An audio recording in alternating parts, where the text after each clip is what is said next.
আমাদের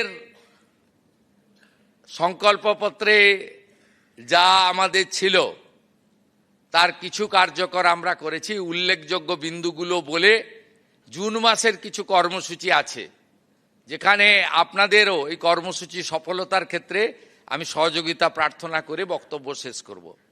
আমরা সরকারে আসার পরে প্রথম ক্যাবিনেটে ভারতীয় জনতা পার্টির যে ৩১৫ জন কর্মী আত্মবলিদান দিয়েছেন তাদের স্মৃতির উদ্দেশ্যে আমরা সরকারি স্তরে শোক প্রস্তাব গ্রহণ করেছি ক্যাবিনেটে।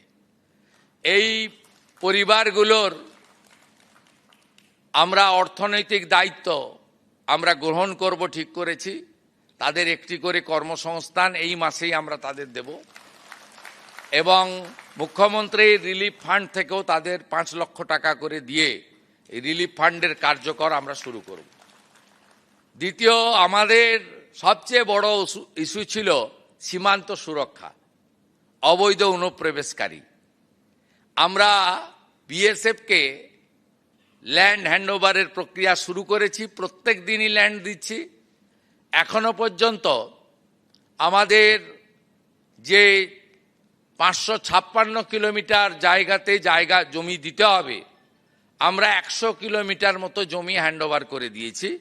তার মধ্যে অগ্রাধিকার ছিল চিকেন নেক এলাকা আমাদের নর্থ বেঙ্গলে। আমরা সিএ এর আওতায় যারা পড়েননি সেই ধরনের অনুপ্রবেশকারী তাদেরকে ডিপোর্ট করার কাজ নিয়ম মেনে শুরু করেছি। একটি আইন ছিল ভারত সরকারের, সেই আইনে ওদেরকে জেলে না পাঠিয়ে সরাসরি বিএসএফের হাতে হ্যান্ডওভারের আইন ছিল, অন্য রাজ্যে কার্যকর করেছিল। এখানে এদেরকে জামাই আদর করে জেলে পাঠানো হতো। আমাদের ভাত, আমাদের কাপড়, আমাদের ওষুধ খেত, এরা আরামে ভিতরে বসে থাকতো।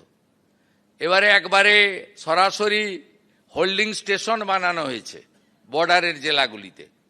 সেখান থেকে এখন অবধি ৪,৮০০কে ওপার পাঠিয়ে দেওয়া হয়েছে। আর এখন আমার হাতে আছে হোল্ডিং স্টেশনে ৮৩৬ জন। তাদেরকেও আমরা তাড়াতাড়ি খাইয়ে পরিয়ে ওদিকে পাঠানোর ব্যবস্থা করছি। এটা প্রক্রিয়া চলবে, এটা একটা বড় ইস্যু ছিল। আর সীমান্ত সুরক্ষিত হয়ে গেলে এখানে এমনিতেই পালিয়েছে, হাকিমপুরের চিত্র আপনারা দেখেছেন, এমনিতেই ভাগো পালাও, এটা এমনিতেই হয়েছে।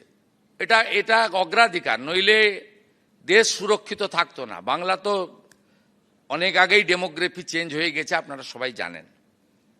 তৃতীয় হচ্ছে সেন্সাসের কাজ আটকে রেখেছিল আগের সরকার। আমরা সেন্সাসের কাজ শুরু করেছি, জনগণনা। আগামী ১ আগস্ট থেকে ১৫ আগস্ট বাড়িগুলোতে সার্ভে হবে, কত বাড়ি। আর ১৬ আগস্ট থেকে ১৪ সেপ্টেম্বর বাড়িতে কতজন আছে সেই জনগণনা হবে। এটা খুব গুরুত্বপূর্ণ। এবং ফেব্রুয়ারির শেষ দিন চূড়ান্ত জনগণনা শেষ হয়ে যাবে। এর ভিত্তিতেই কিন্তু আগামী দিনে ডিলিমিটেশনও হবে। এবারের জনগণনাতে উল্লেখযোগ্য দিক হচ্ছে সেলফ ফর্ম ফিল আপ করতে পারবেন এবং ডিজিটালি করা হবে। এটা নরেন্দ্র মোদীজির উদ্যোগে ভারত সরকার করেছেন। এবং জাতি জনগণনাও এবারে আছে, যেটা বিগত দিনে ছিল না। এটা ভারত সরকারের একটি বড় উদ্যোগ। এতদিন পশ্চিমবঙ্গে সিআরপিসি আইপিসি চলতো, এটা অবৈধ। আমরা ভারতীয় ন্যায় সংহিতাতে যুক্ত হয়েছি।